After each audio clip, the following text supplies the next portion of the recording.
1 week before the presidential election, Trump's campaign website was taken over by hackers demanding cryptocurrency.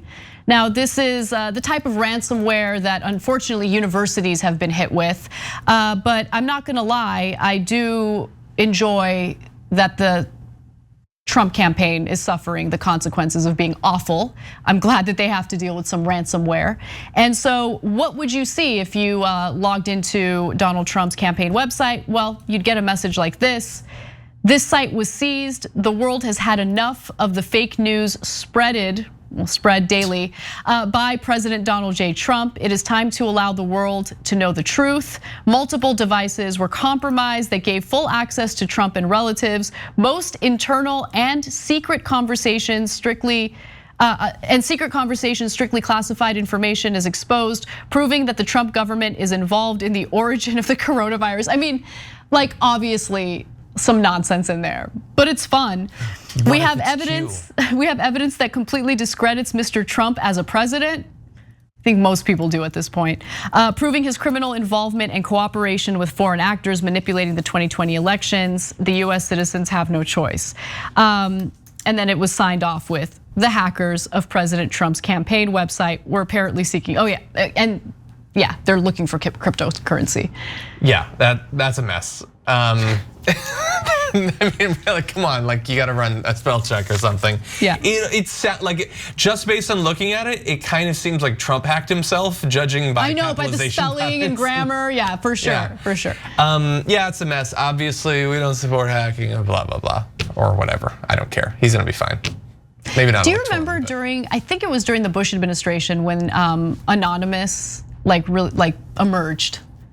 And there was like some hacktivist action going on. Yeah, they've been around recently a little bit too, earlier this year, but no, not nearly as much. I think that they were really turned off by the whole thing once that anonymous op-ed got released. They're like, I don't like the idea of being anonymous anymore. Yeah, I mean, a lot of activism is being done with people providing their full identity, and I'm here for it. I love that. So the campaign says that they're working with the authorities, blah, blah, blah. The campaign is working with law enforcement authorities to investigate the source of the attack. There was no exposure to sensitive data because none of it is actually stored on the site. The website has been restored. I'm really curious how they restored it though. And backups probably. Yeah. Like backups with increased security, I would assume. Yeah, because when hackers do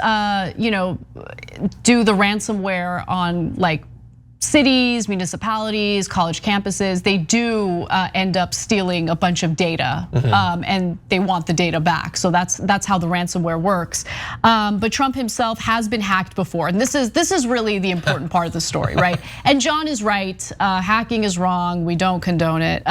But Trump's an idiot, and so what would you expect an idiot to do with passwords? Have idiotic passwords, and that's exactly what Trump has done. So Victor Gevers, a Dutch security researcher, said he accurately guessed Trump's password after a handful of tries.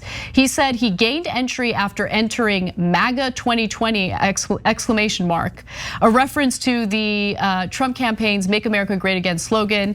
Gevers also said the account did not have two-factor authentication, which by the way can be a giant headache, just keeping it real. A recommended measure for securing online accounts. By the way, this is an important note. If you're doing the two-factor security on your accounts, make sure that you have one of those, it's like a generator app. I know Google has one, and what they do is they generate codes instead of you relying on your phone number as the two-factor security measure. It's really good because if you end up changing your number, you end up getting locked out of a bunch of accounts. I'm just saying, a friend of mine went through something like that. So just a quick note.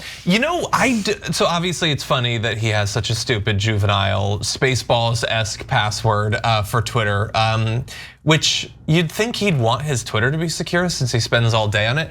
But I haven't liked that story since I got it because his password isn't like secret one or something like that. It's MAGA 2020. And it makes me uncomfortable because like that is supposed to be just a con. But like, you make your password off of things that you like or you care about or you're interested in. And he did the dumb con as his password. So is he like a true believer? Is he actually hyped by the idea of MAGA 2020 and it's not just a thing that he's using to con rubes? Like, that's sort of a game changer, I feel like. I think you're thinking about this way too deeply. I think somebody should think about his password. I don't even know how to answer that. Thanks for watching The Young Turks. Really appreciate it. Another way to show support is through YouTube memberships. You'll get to interact with us more. There's live chat emojis, badges. You've got emojis of me, Anna, John, JR. So those are super fun. But you also get playback of our exclusive member-only shows and specials right after they air. So all of that, all you gotta do is click that join button right underneath the video. Thank you.